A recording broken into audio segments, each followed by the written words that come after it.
గత 10 సంవత్సరాలుగా TRS party అధికారంలో ఉన్నప్పుడు బకాయిలు ఉంటే ఫీజు రీయింబర్స్మెంట్కు సంబంధించి కేంద్రంలో అధికారంలో ఉన్న బీజేపీ టిఆర్ఎస్ పార్టీ సంయుక్తంగా కలిసి ఒకనాడు కూడా ఆ బకాయిల గురించి అడగలే.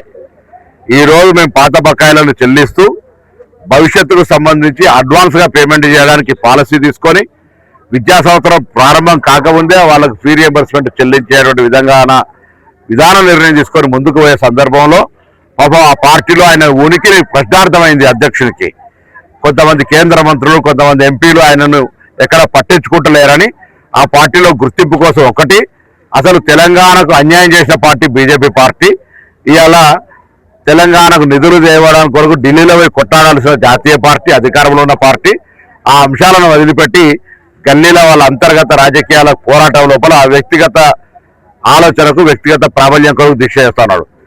నేను అడుగుతా ఉన్నా, రాహుల్ గాంధీ గారి గురించి ప్రశ్నిస్తా ఉన్నారు. దేశంలో భారతీయ జనతా పార్టీ అధికారంలో ఉన్న ఏ రాష్ట్రం లోపల ఇలా ఫీ రీయింబర్స్మెంట్ ఇస్తా ఉన్నారు? మీకు అడిగే నైతికత ఉందా? మీరు ఏదైనా రాష్ట్రంలో ఇచ్చి మా గురించి మాట్లాడండి. అయినా మేము పాత బకాయిలను వీలైనంత చెల్లిస్తూనే ఇప్పుడు కూడా పిల్లలకు సంబంధించి ప్రత్యేకంగా శ్రద్ధ తీసుకొని అన్ని రకాల ఇటు ఇంటిగ్రేటెడ్ స్కూల్స్ కావచ్చు, డైట్ ఛార్జీలు కావచ్చు, ఎడ్యుకేషన్ ఇన్ఫ్రాస్ట్రక్చర్ కావచ్చు, రిక్రూట్మెంట్స్ కావచ్చు చేస్తూనే ఫీ రీయింబర్స్మెంట్ కూడా ఎక్కడ ఇబ్బంది జరగద్దు, పేద పిల్లలకు విద్యా అవకాశాలు ఇబ్బంది కలగద్దు అనే దాని మీద చేస్తా ఉన్నాం. వాయిదాల పద్ధతిలో పాత బకాయిలు కూడా చెల్లిస్తాం.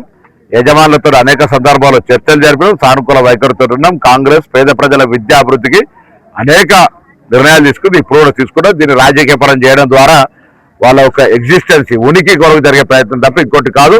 ఇందులో రాహుల్ గాంధీ గారిని తీసుకొచ్చి మాట్లాడమంటే వాళ్ళని అడుగుతా ఉన్నా, ఈరోజు మీరు నరేంద్ర మోడీ గారు ఇచ్చినటువంటి అనేక అంశాల మీద మరి వైఫల్యం చెంది దేశంలో జంజీ పోరాటంలో ఒక మంత్రి రాజీనామా చేయాల్సి వచ్చింది.